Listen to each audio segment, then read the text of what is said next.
Zulfikar Bhutto case में trial court और appellate अदालत की जानिब से फेयर ट्रायल तकाज़ों को पूरा नहीं किया गया। जस्टिस मंसूर अली शाह के नोट से एक हद तक इत्तफाक करता हूँ। रेफरेंस में दी गई राय में केस के मेरिट्स पर किसी हद तक बात की गई है। जुल्फ़िकार अली भुट्टो केस में चीफ जस्टिस सुप्रीम कोर्ट या अफरीदी का इजाफी नोट।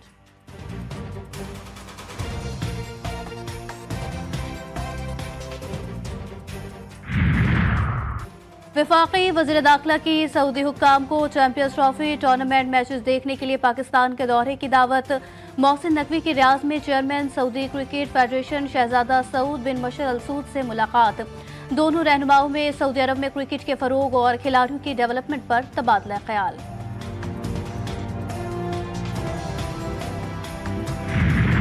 FIA, NCB, इंटरपोल की बड़ी कार्रवाइयां। संगीन जराइम में मतलूब 6 खतरनाक इश्तिहारी मुलजिम UAE से गिरफ्तार, लाहौर मुंतकिल कर दिया गया। मुलजिमान कत्ल, इक़दाम कत्ल और डकैती के मुकदमे में मतलूब थे।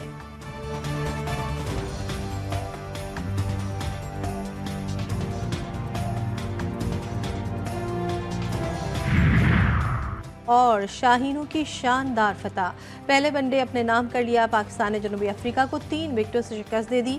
ओपनर साइम अयूब की शानदार सेंचुरी, 109 रन स्कोर किए। कौमी टीम ने 240 रन का हदफ आखिरी ओवर में हासिल किया।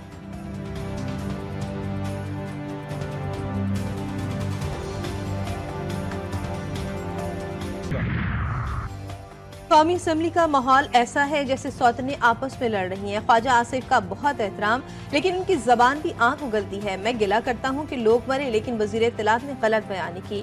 कौम के सामने झूठ बोला जाता है, एक दूसरे के लिए कभी कोई मुस्बत बात नहीं की। क्या मुमकिन नहीं कि मसाइल के हल के लिए एक कमेटी बनाए? कल ख्वाजा साहब ने कहा कि PTI को पहल करना पड़ेगी। शेर अफजल मरवत के ऐवान में हुकूमत को मशवरे।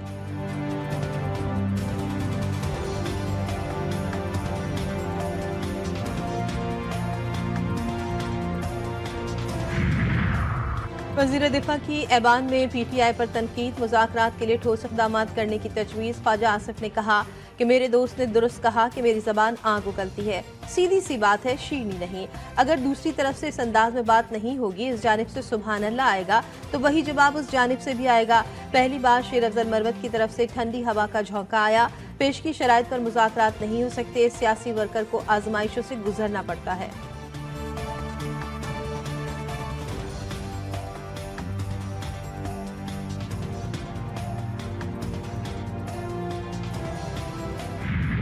दीनी मदारस के हवाले से एक बिल भी था कि आज तक तंजीमात मदारस दीनिया से वाबस्ता न तो किसी मदरसे की रजिस्ट्रेशन हो सकी है, न ही किसी मदरसे का अकाउंट खुल सका है, न ही उस मदरसे के लिए आज तक किसी एक तालिब इल्म को वीज़ा दिया गया है। और ये ड्राफ्ट हमने नहीं बनाया, ये हुकूमत की तरफ से। दीनी मदारिस का मामला कौमी असम्बली में गरम, बिल पर हुकूमत सबसे बड़ी रुकावट करार। JY सरबराह मौलाना फजलुर रहमान ने कहा कि मदारिस रजिस्ट्रेशन तरमीमी बिल एक्ट बन चुका, गजट नोटिफिकेशन क्यों नहीं किया जा रहा? हम कानून साज हैं, आइन से खिलवाड़ नहीं करने देंगे। मदारिस को किस बात की सजा दी जा रही है? जानबूझकर हालात को खराब ना करें। बात ना मानी गई तो फिर ऐवान के बजाय मैदान में फैसला होगा। अब तदबीरें नहीं चलेंगी। पारा चनार का मसला पिछले 20 साल से है। देहातों के देहात उजड़ चुके, रोड्स बंद, कारोबार ठप। पारा चनार में क़याम अमन के लिए संजीदा इक़दाम किए जाएं।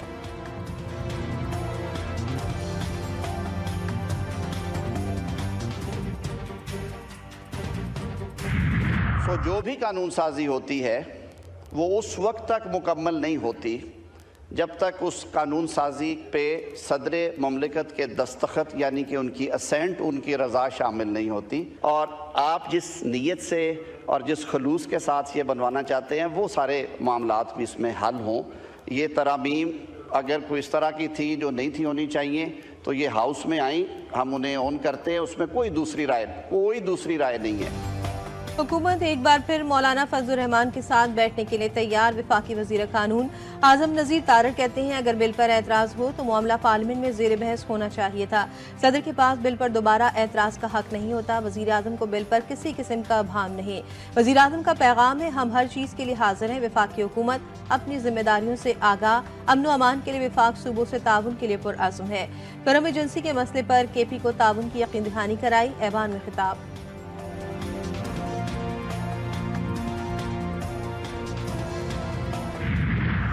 मदारिस के हवाले से कानून साजी हुई थी, फिर उसके बाद उस पर ऐवान सदर ने अपने इक़दामात के तहत उलझा दिया मामले को। तो हमारी नज़र में अब वो एक्ट बन चुका है और हमारा मुतालबा हुकूमत से ये है कि अब आप उसका गज़ट नोटिफिकेशन करें। इमकेम वक्त की मौलाना फजलुर रहमान से मुलाकात। JUI सरबराह कहते हैं ऐवान सदर से रुकावटें डाली जा रही हैं, हुकूमत तनाज़े से बचने के लिए हमारा मौक़िफ़ तस्लीम करे, हुकूमत एक्ट का नोटिफिकेशन जारी करे। दीनी मदारिस से मुतालिक कानून साजी को ऐवान सदर ने उलझा दिया है। खालिद मकबूल सिद्दीकी का कहना था कि मौलाना की बातों में बहुत दलील है, उनका पैगाम आगे पहुँचाएंगे। 26वीं तरमीम में जो बातें तय हो चुकी उन पर अमल दरामद होना चाहिए।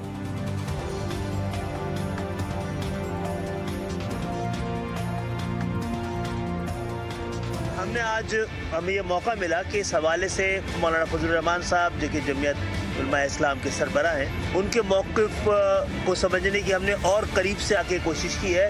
इनकी गुफ्तगू में, इनकी बातों में बड़ी दलील मौजूद थी। जितना हमने इनका मौक़िफ़ आज समझा है उसको आगे लेके जाएंगे। चंद दिन पहले यूनान में एक इलीगल माइग्रेंट्स कश्ती में सवार थे, तो कश्ती डूब गई। उसमें अफसोसनाक वाक़ई में 5 पाकिस्तानी भी वो डूब गए, अल्लाह के प्यारे हो गए और तकरीबन 40 से कुछ ज़्यादा वो रेस्क्यू किए गए। तो ये मैं समझता हूँ कि एक सीरियस चैलेंज है। इसके ऊपर मैं इंशाअल्लाह चंद दिन में जो मुतल्लिका जो वज़रा हैं और सेक्रेटरीज उनकी मैं मीटिंग मैं बुला रहा हूँ। उसमें जो 2023 में जो वाक़या हुआ था उसकी भी हम उसको रिव्यू करेंगे। उसकी रोशनी में अब जो मज़ीद फैसले हमें करने पड़े हम इंशाअल्लाह करेंगे। उसके ऊपर बड़ी सख्ती से हम अमल पैरा होंगे। वज़ीर-ए-आज़म शहबाज शरीफ का वफाकी काबीना इजलास के दौरान यूनान कश्ती हादसे पर इज़हार अफसोस। कहा, हादसे में 5 पाकिस्तानी जान की बाजी हार गए। कश्ती हादसे जैसे गैर कानूनी तरीकों से बेपनाह कीमती जानें ज़ाया होती हैं। बदकिस्मती से जुलाई 2023 में भी कश्ती हादसा हुआ जिसमें 260 पाकिस्तानी जाँ बहक हुए थे। दोनों वाक़यात की तहकीकात के लिए कमेटी तश्कील देने का फैसला।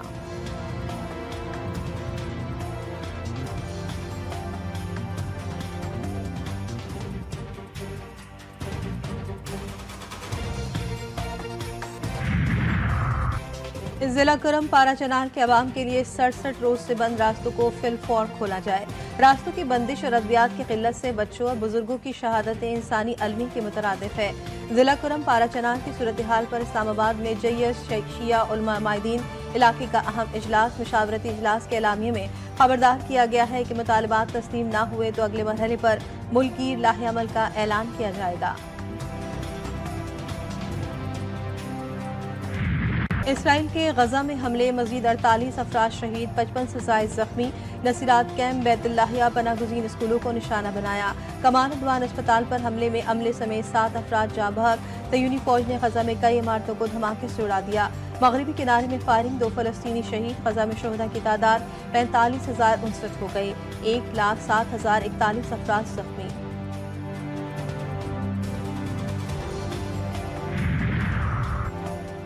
इसराइल का शाम से हिजबुल्लाह को घेरने का ख्याल उसे भारी पड़ेगा। ईरानी supreme leader Syed Ali Khamenei का कहना है कि सयूनी रियासत गजा, लेबनान और शाम में शहरियों को शहीद कर रही है। हकीकत में जिसकी जड़ें उखड़ेंगी वो खुद इसराइल है।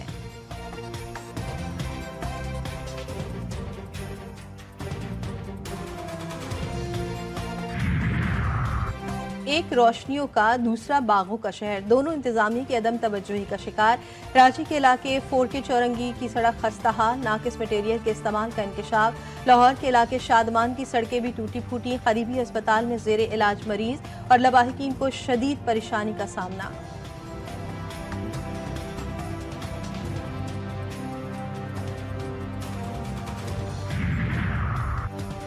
रांची पानी की बूंद बूंद को तरस गया। 20 रोज से अवाम पानी से महरूम। यूनिवर्सिटी रोड पर पानी की लाइन की ताहाल मरम्मत ना हो सकी। अवाम पानी ना मिलने की सूरत में महंगा पानी खरीदने पर मजबूर। तर्जुमान वाटर कॉरपोरेशन के मुताबिक मरम्मती काम बगैर किसी वक्फे के 24 घंटे जारी है। कोशिश है बुध की शाम तक पानी की फराहमी बहाल कर दी जाए।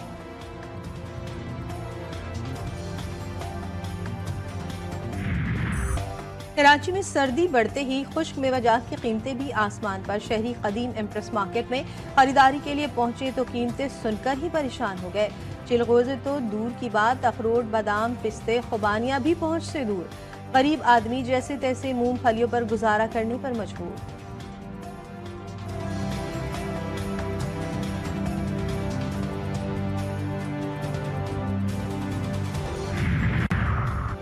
गैस आती नहीं और सिलेंडर खरीदने की सकत नहीं। इस्लामाबाद के शहरी देहातों वाली जिंदगी गुजारने पर मजबूर। वजीर आजम हाउस से चंद मील दूर लकड़ी के ताल, जहां लोग खाना पकाने के लिए लकड़ी खरीद रहे हैं। लोग कहते हैं गैस मैसर नहीं और एलपीजी के बढ़ते नर्ख के बायस इसे खरीदने की ताकत नहीं।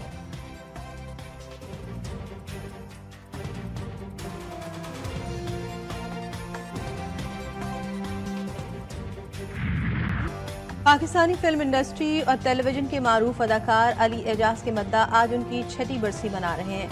अली एजाज ने निस सदी पर मुहित फनी सफर में लातादाद फिल्मों और ड्रामों में काम किया। मज़ाहिया किरदारों में उन्होंने अपनी अलहदा पहचान बनाई।